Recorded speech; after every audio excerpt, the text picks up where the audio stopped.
विद्यार्थियों नमस्कार। इस वीडियो लेक्चर में हम जिस पेपर को डिस्कस कर रहे हैं वह पेपर आपको स्क्रीन पर दिखाई दे रहा है। पेपर बीएससी तृतीय वर्ष का थर्ड ईयर का पेपर है। कंप्यूटर साइंस का पेपर है, ग्रुप ए का पेपर फर्स्ट, जिसका नाम है ऑपरेटिंग सिस्टम। यह major group A paper first नाम ऑपरेटिंग सिस्टम, और यह पेपर दिनांक 15 अप्रैल 2024 को देवी अहिल्या विश्वविद्यालय के अंतर्गत आने वाले कॉलेजों में हुआ है। यह पेपर देवी अहिल्या विश्वविद्यालय के साथ साथ में मध्य प्रदेश के जितने भी यूनिवर्सिटी के जितने भी कॉलेज हैं उनके लिए महत्वपूर्ण साबित होगा। तो विद्यार्थियों इसमें जो क्वेश्चंस आए थे उन क्वेश्चंस को हम एक बार देख लेते हैं क्या क्या क्वेश्चन आए थे। पहला प्रश्न आपको दिखाई दे रहा, ऑल क्वेश्चंस आर कंपलसरी, सभी प्रश्नों का हल करना अनिवार्य है। और वस्तुनिष्ठ टाइप का पार्ट ए दे रखा, खंड ए दिया हुआ है। पहला प्रश्न है लिनक्स क्या है, तो लिनक्स का करेक्ट आंसर हो जाएगा लिनक्स एक सिस्टम सॉफ्टवेयर है। करेक्ट ऑप्शन उसका ए ऑप्शन हो जाएगा, ए आंसर करेक्ट हो जाएगा। Linux is a system software. दूसरा एमसीक्यू दिया हुआ है, पेयरिंग है एक यानी पेयरिंग इज अ, तो दूसरा करेक्ट आंसर भी ए ऑप्शन हो जाएगा। वर्चुअल मेमोरी ऑर्गेनाइजेशन है, वर्चुअल मेमोरी ऑर्गेनाइजेशन। प्रश्न क्रमांक 3 दिया हुआ है, 3 क्या दिया हुआ है, तो वे प्रणालियाँ जो एक समय में केवल एक ही प्रक्रिया निष्पादन की अनुमति देती है वो क्या कहलाती है, तो तीसरे का करेक्ट आंसर हो जाएगा बी ऑप्शन। क्या कहलाती है, तो यूनिट प्रोसेसिंग सिस्टम कहलाती है। क्या कहलाती है विद्यार्थी, यूनिट प्रोसेसिंग सिस्टम। स्क्रीन पर आपको क्वेश्चन नंबर 4 दिखाई दे रहा है, एक ऑपरेटिंग सिस्टम क्या करता है, तो यहाँ पर हो जाएगा an interface that regulates hardware and software program, hardware device program the operate the hardware device, तो करेक्ट आंसर चौथे का डी हो जाएगा, ऑल ऑफ द अबाउ। प्रश्न क्रमांक 5, किसी सेक्टर में के लिए डेटा संरचना में आमतौर पर क्या होता है, तो करेक्ट आंसर यहाँ पर ऑल ऑफ द अबाउ हो जाएगा, पांचवे का भी डी ऑप्शन हो जाएगा। छठा प्रश्न, उस कमांड को बताइए जिसका उपयोग फाइलों को हटाने के लिए किया जाता है, तो करेक्ट आंसर यहाँ पर बी ऑप्शन हो जाएगा, RM कमांड का करेक्ट आंसर क्या हो जाएगा, RM कमांड।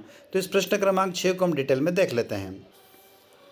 यहाँ पर दिया हुआ है की पॉइंट्स हम देख रहे हैं कि RM कमांड का उपयोग उन फाइलों को डिलीट करने के लिए जिनकी अब आपको आवश्यकता नहीं है। RM कमांड किसी विशेष फाइलों के समूह या डायरेक्टरी लिस्ट से फाइलों के चुनिंदा सेट के लिए प्रविष्टियों को समाप्त करता है। जब RM कमांड समाप्त हो जाता है तो DEV से करेक्टर डिवाइस एंट्री को हटा दिया जाता है और सभी फाइलों में मॉड्यूलों से उनकी माउंट पॉइंट डायरेक्टरी हटा दी जाती हैं। आगे बात करते हैं, रिक्सी ऑपरेशन के लिए RM कमांड का उपयोग किया जाता है। R किसी भी सब डायरेक्टरी और फाइलों सहित किसी उसकी सभी सामग्रियों के साथ डायरेक्टरी को हटाने के लिए होता है, ना तो डायरेक्टरी और ना ही डायरेक्टरी के कंटेंट जिन्हें RMDIR या RMR कमांड से हटा दिया जाता है को पुनः प्राप्त नहीं किया जा सकता है। यहाँ पर एडिशनल इन्फॉर्मेशन दी हुई है, DM सेटअप कमांड स्टेटस या स्थिति किसी दिए गए डिवाइस की स्थिति में प्रत्येक target DM setup status device command द्वारा प्रकट किया जाता है। यदि डिवाइस का नाम नहीं दिया गया है तो आउटपुट में उन सभी डिवाइस मैपर डिवाइसों के विवरण शामिल होते हैं जिन्हें वर्तमान में कॉन्फ़िगर किया जाता है। आगे चलते हैं नेक्स्ट क्वेश्चन की तरफ। अगला क्वेश्चन दिया हुआ है सेक्शन बी में दिया हुआ है, यहाँ पर शॉर्ट आंसर क्वेश्चन। इसमें पहला क्वेश्चन दिया हुआ है, ऑपरेटिंग सिस्टम के विभिन्न प्रकारों को समझाइए, explain the types of operating system. इसके और में दिया हुआ है time sharing operating system and multi programming कैसे भिन्न हैं। और दूसरा प्रश्न दिया हुआ है जॉब क्वेरी, रीड क्वेरी और device query, job queue, read Q और डिवाइस क्यू का उपयोग कैसे किया जा सकता है। इसके और में दिया हुआ है कौन सी स्थिति है जो डेडलॉक की होती है और गतिरोध उत्पन्न हो सकता है।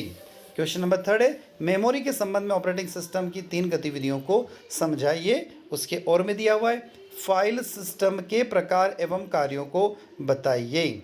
प्रश्न क्रमांक 4, किसी भी डिस्क शेड्यूलिंग एल्गोरिथम को समझाइए। इसके और में दिया हुआ है स्वीप स्पेस मैनेजमेंट और डिस्क रिलायबिलिटी रिकवरी को समझाइए। प्रश्न क्रमांक 5, लिनक्स ऑपरेटिंग सिस्टम में कंपोनेंट्स की विशेषताओं को बताइए। और उसके और में दिया हुआ है निम्नलिखित कमांड को सिंटैक्स के साथ समझाइए, हूँ, हेल्प, मेन, ग्रिप। और आगे चलते हैं दीर्घ उत्तरी प्रश्न, किन्हीं पर 2 प्रश्नों का उत्तर दीजिए। यहाँ पर दिया हुआ है डेडलॉक प्रिवेंशन और डेडलॉक एविडेंस में अंतर स्पष्ट कीजिए। नेक्स्ट प्रिमिटिव्स और नॉन प्रिमिटिव शेड्यूलिंग्स को अंतर उदाहरण से ही समझाइए। प्रश्न क्रमांक 3 process control real time system और बेस सिस्टम को समझाइए।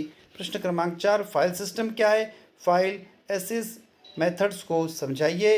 और प्रश्न क्रमांक 5 दिया हुआ है विंडो और लिनक्स ऑपरेटिंग सिस्टम में अंतर को स्पष्ट कीजिए।